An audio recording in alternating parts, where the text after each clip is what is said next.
The North Atlantic Treaty Organization, or NATO, is the world's most powerful military alliance. Since its formation 75 years ago, NATO has unified dozens of Western countries under one military banner. NATO has kept its power focused on Europe to take on its one great military adversary, Russia. But since the Ukraine war began in 2022, NATO is threatened by a new opponent, China.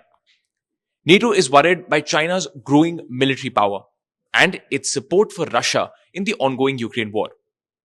And so, NATO is looking for new allies to help it deal with China's rise. That's where India comes into the picture. For the last 15 years, India and NATO have grown closer and closer. We decode this new partnership for you in this report.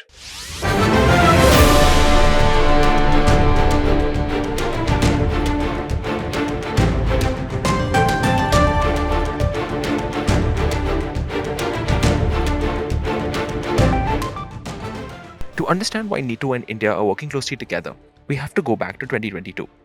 Russia launched an invasion of Ukraine in that year, and it received a great deal of military, economic, and diplomatic support from China.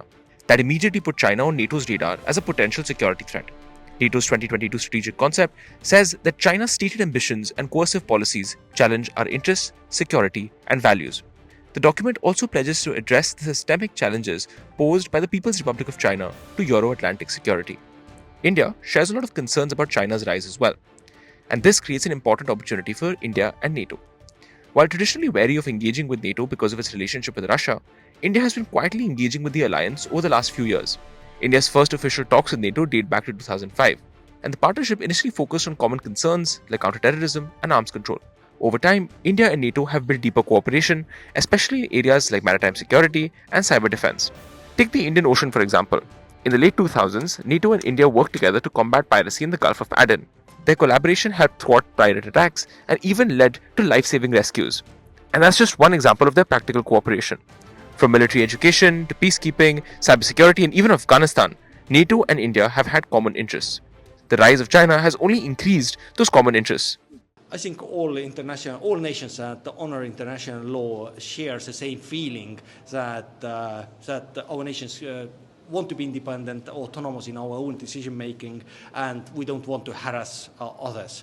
So all nations like that are more than welcome to cooperate with NATO CCDCA because we all benefit from each of our nations being able to maintain peace and security in our cyberspace. It will benefit our own citizens, but then our computers can't be turned into attack tools by the adversary against other nations. So we all benefit from it. NATO officials have talked about strengthening cooperation on terrorism, cyber defense, and climate change with India.